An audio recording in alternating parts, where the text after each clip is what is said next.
आप जानते हैं कि देश में लॉकडाउन चल रहा है और ऐसे में कुछ जरूरी खबरें हैं जिनको आपको जरूर जान लेना चाहिए।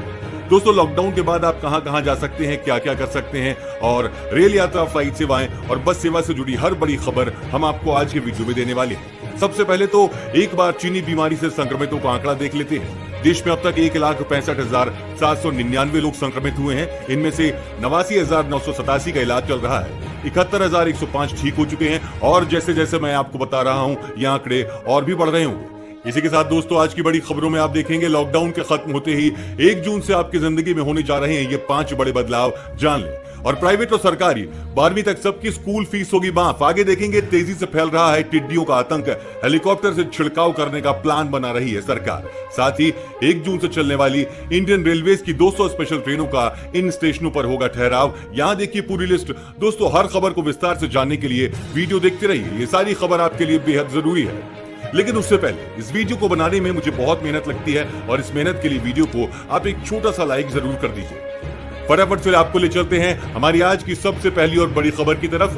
लॉकडाउन के खत्म होते ही 1 जून से आपकी जिंदगी में होने जा रही हैं ये 5 बड़े बदलाव। अगले महीने से आपके जीवन में बहुत कुछ बदलने जा रहा है दोस्तों। इनमें ration card, rail, roadways, gas cylinder और फ्लाइट तक में बदलाव शामिल है। भारतीय रेलवे फिलहाल श्रमिक और स्पेशल ट्रेनों का संचालन कर रहा है। 1 जून से रेल मंत्रालय ने 200 ट्रेनों को चलाने की घोषणा कर दी है। इन ट्रेनों के लिए रिजर्वेशन भी शुरू हो गए हैं और वहीं देश भर में राशन कार्ड के लिए 1 जून से वन नेशन वन कार्ड की योजना पूरी तरह से लागू हो जाएगी। फिलहाल ये स्कीम 20 राज्यों में शुरू होगी। इस स्कीम का यह फायदा होगा कि राशन कार्ड किसी भी राज्य में बना हो, उसका राशन खरीदने के लिए उपयोग दूसरे राज्य में भी हो सकता है। इससे गरीबों को बहुत फायदा पहुंचेगा। Low budget airline company Go Air भी 1 जून से अपनी उड़ानों को शुरू करने जा रही है। तेल कंपनियां हर माह की पहली तारीख को गैस सिलेंडर की कीमतों में बदलाव करती हैं। ऐसे में इस बार भी यह बदलाव होगा। हो सकता है कि इस बार गैस सिलेंडर की कीमत कम हो जाए। प्राइवेट और सरकारी 12वीं तक सबकी स्कूल फीस होगी माफ। जी हां दोस्तों, हाईकोर्ट की लखनऊ खंडपीठ ने महामारी की वजह से जारी लॉकडाउन के समय 12वीं तक के विद्यार्थियों की पूरी फीस माफ किए जाने के आग्रह वाली जनहित याचिका पर राज्य सरकार समेत अन्य अफसरों से जवाब तलब किया है। कोर्ट ने इस मामले को समान मुद्दे पर दायर की गई अन्य याचिका के साथ जोड़कर एक साथ सुनवाई के लिए 18 जून को पेश करने के निर्देश दिए हैं। इस याचिका के तहत सरकार 12वीं तक के सभी छात्रों के लिए फीस को माफ करने के ऊपर जरूरी निर्देश लेगी और शायद सरकार लॉकडाउन में चलती मंदी को देख फीस को माफ भी कर सकती है। दोस्तों, इस चैनल पर हम आपको देश और दुनिया भर की सबसे बड़ी खबरें सबसे पहले बताते हैं। अगर आपको भी दुनिया भर की खबर सबसे पहले चाहिए तो चैनल को बिना भूले नीचे दिए गए लाल बटन को दबाकर सब्सक्राइब जरूर कर दें और बेल आइकन प्रेस कर दें। दोस्तों, एक बहुत बड़ी खबर है। मोदी सरकार बेरोजगारों को हर माह दे रही है 3,500 रुपए। यह खबर आपने भी कहीं ना कहीं जरूर सुनी होगी। मीडिया में बेरोजगार भत्ता योजना के तहत भारत सरकार द्वारा सभी बेरोजगारों को प्रतिमाह 3,500 रुपए दिए जाने की खबर चल रही है। सरकार के दावों के साथ ही जानकारी काफी समय से वायरल हो रही है। इस खबर को एक ट्विटर अकाउंट पर पोस्ट किया गया और सैकड़ों लोग इसे शेयर करने लगे। यहां तक कि कुछ न्यूज साइट्स ने भी इस पर खबर चला दी। अब इस खबर से जुड़ी चौंका देने वाली जानकारी सामने आई है। Press information bureau fact check ने इस मैसेज को फेक बताया है। दोस्तों, लॉकडाउन के समय में भाजपा सरकार ने कई सारी मुहिम चलाई है और ऐसे में काफी सारे फेक मैसेजेस व्हाट्सएप और फेसबुक जैसे प्लेटफॉर्म पर जारी हो रही हैं और इसी तरह का मैसेज ट्विटर पर भी आया था। दोस्तों, जब तक सरकार की तरफ से कोई पक्की सूचना ना आए तब तक ऐसे मैसेज पर भरोसा मत करिए। तेजी से फैल रहा है टिड्डियों का आतंक, हेलीकॉप्टर से छिड़काव करने का प्लान बना रही सरकार। केंद्रीय कृषि मंत्री नरेंद्र सिंह तोमर ने एक उच्च स्तरीय बैठक में टिड्डी नियंत्रक अभियानों की समीक्षा की और कहा कि इस अभियान के लिए ब्रिटेन से 15 स्प्रेयर आ जाएंगे। इसके बाद 45 और स्प्रेयर खरीदे जाएंगे। मंत्रालय के एक कथन के अनुसार ऊंचे पेड़ों और दुर्गम स्थानों पर कीटनाशकों के छिड़काव के लिए ड्रोन की तैनाती की जाएगी। हेलीकॉप्टर से हवाई छिड़काव किया जाएगा। तोमर ने कहा कि सरकार इस समस्या को पूरी गंभीरता से ले रही है। उन्होंने कहा कि राज्यों के साथ मिलकर सभी आवश्यक कदम उठाए जा रहे हैं। राज्यों को परामर्श जारी किया जा चुका है। इस वीडियो को देखते रहिए दोस्तों, क्योंकि आगे आने वाला है अगर भारत चीन युद्ध हुआ तो रूस किसका साथ देगा, आप भी जानिए। 1 जून से चलने वाली इंडियन रेलवेज की 200 स्पेशल ट्रेनों का इन स्टेशनों पर होगा ठहराव। रेलवे की ओर से दी गई जानकारी के अनुसार 1 जून से परिचालित होने वाली 200 स्पेशल ट्रेनों के लिए आधिकारिक वेबसाइट और मोबाइल ऐप के अलावा चुनिंदा रेलवे स्टेशनों के काउंटर, पोस्ट ऑफिस, यात्री टिकट सुविधा केंद्र, आधिकारिक एजेंट, पैसेंजर रिजर्वेशन सिस्टम और कॉमन सर्विस सेंटर से टिकटों की बुकिंग करवा सकते हैं। इन सब के बीच सबसे बड़ी बात यह भी है कि इन 200 ट्रेनों में सफर करने वाले यात्रियों में शायद इस बात को लेकर अंदेशा भी बना होगा कि जिस स्टेशन पर वो उतरना चाहते हैं उस पर उनकी गाड़ी ठहरेगी भी या नहीं। दक्षिण भारत से उत्तर भारत की ओर आने वाली रेलगाड़ियां यात्रा के दौरान नीचे दिए गए स्टेशनों पर रुकेंगी। अगर भारत चीन युद्ध हुआ तो रूस किसका साथ देगा?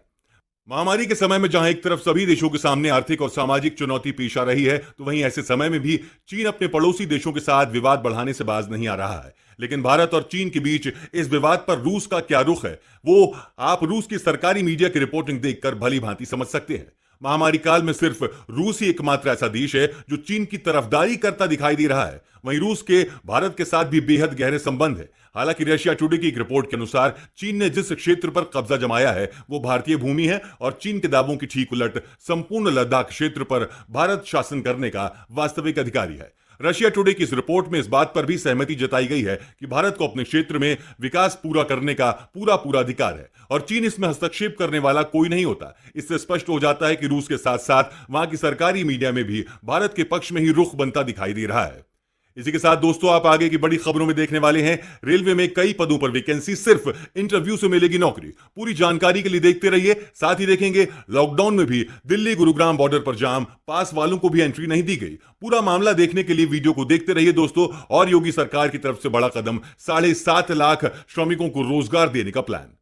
रेलवे में कई पदों पर वैकेंसी निकली है। रेलवे में नौकरी की चाह करने वालों के लिए कई पदों पर वैकेंसी निकली है। ईस्टर्न रेलवे के हावड़ा डिवीजन स्थित ऑर्थोपेडिक हॉस्पिटल में कॉन्ट्रैक्ट मेडिकल प्रैक्टिशनर और नर्सिंग सुपरिटेंडेंट के पदों पर भर्तियां की जानी है। भर्ती कुल कॉन्ट्रैक्ट मेडिकल प्रैक्टिशनर के 10 और सुपरिटेंडेंट के 40 पदों पर भर्तियां होनी है। कुल 50 पदों पर भर्ती के लिए आवेदन चल रहे हैं और आवेदन करने की आखिरी तारीख नजदीक है। इन पदों पर इच्छुक और योग्य उम्मीदवार 31 मई तक आवेदन कर सकते हैं। इच्छुक और योग्य उम्मीदवारों को अप्लाई करने के लिए ऑफिशियल वेबसाइट www.er.indianrailways.gov.in पर जाना होगा।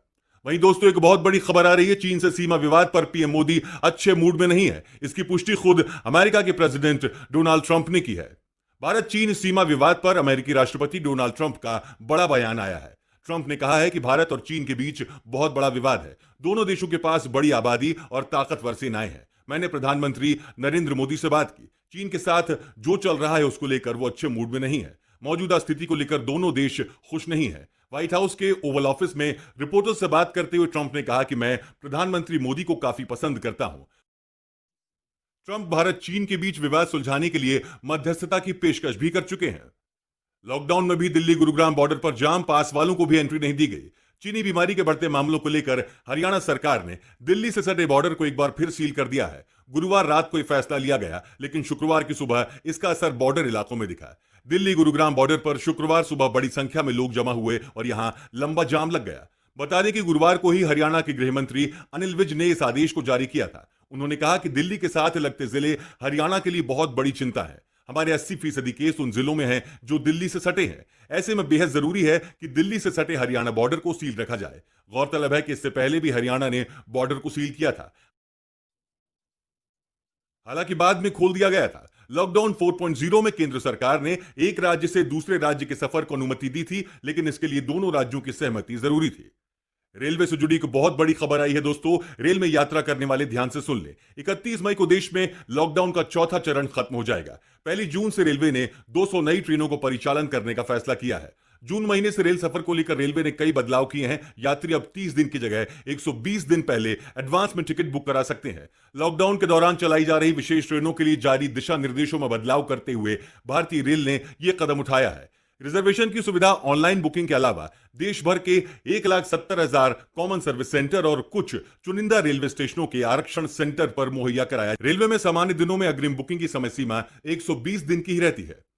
योगी सरकार की तरफ से बड़ा कदम, 7.5 लाख श्रमिकों को रोजगार देने का प्लान। दूसरे प्रदेशों से लौट रहे प्रवासी श्रमिकों और कामगारों को रोजगार देने की रणनीति पर योगी सरकार तेजी से काम कर रही है। मुख्यमंत्री कार्यालय से मिली जानकारी के अनुसार 5 लाख एमएसएमई और 2.5 लाख रियल एस्टेट के माध्यम से रोजगार देने की तैयारी हो रही है। इसके लिए राज्य सरकार जल्द ही इंडियन इंडस्ट्रीज एसोसिएशन और राष्ट्रीय रियल एस्टेट विकास परिषद उत्तर प्रदेश के बीच शीघ्र ही समझौता होने जा रहा है। मुख्यमंत्री कार्यालय के अनुसार ये दोनों संस्थाएं एमएसएमई इकाइयों और अन्य उद्योगों तक पहुंच बनाएंगी। रियल एस्टेट के प्रोजेक्ट और एमएसएमई सेक्टर में किस तरह श्रमिकों की मांग है, इसका आकलन और श्रेणीकरण करेंगी। फिर स्किल मैपिंग डेटा बैंक के रिकॉर्ड से श्रमिकों व कामगारों को रोजगार दिलाया जाएगा। और इसी के साथ आप आगे देखने वाले हैं दोस्तों, रिलायंस इंडस्ट्रीज बना रही चीन से 3 गुना सस्ती पीपीई किट, 10,000 लोगों को मिला रोजगार और महामारी संकट के बीच मेट्रो परिचालन हुआ प्रारंभ। जाने पूरी खबर। दोस्तों, इससे पहले एक बहुत अच्छा मौका है आपके लिए। अगर आप भी कम बजट में एक बढ़िया स्मार्टफोन खरीदने की सोच रहे हैं तो हम आपके लिए कुछ ऐसे स्मार्टफोन लेकर आए हैं जो आपके लिए बेस्ट ऑप्शन साबित हो सकते हैं। सबसे पहले बात करेंगे नोकिया की। बजट सेगमेंट में नोकिया वन काफी लोकप्रिय स्मार्टफोन है। इस फोन की कीमत 3,672 रुपए है। यह फोन 1 GB रैम और 8 GB इंटरनल स्टोरेज के साथ आता है। फोटोग्राफी के लिए इसमें 5 मेगापिक्सल का प्राइमरी और 2 मेगापिक्सल का सेल्फी कैमरा दिया गया है।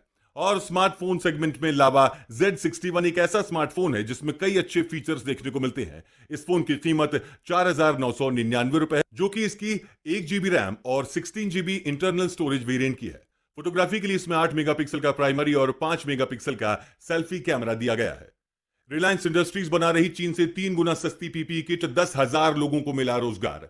महामारी के दौर में मुकेश अंबानी की रिलायंस इंडस्ट्रीज ने चीन से 3 गुना सस्ती और बेहतर पीपीई किट बनाना शुरू कर दी है। ये किट अंतर्राष्ट्रीय मानकों के अनुरूप और बेहतर गुणवत्ता की है। कंपनी के सिलवासा प्लांट में रोजाना 1 लाख पीपीई किट बनाई जा रही हैं। पीपीई किट डॉक्टर्स, नर्स और स्वास्थ्य कर्मियों के अलावा पुलिस और सफाई कर्मचारियों जैसे फ्रंटलाइन वॉरियर्स को संक्रमण से बचाती हैं।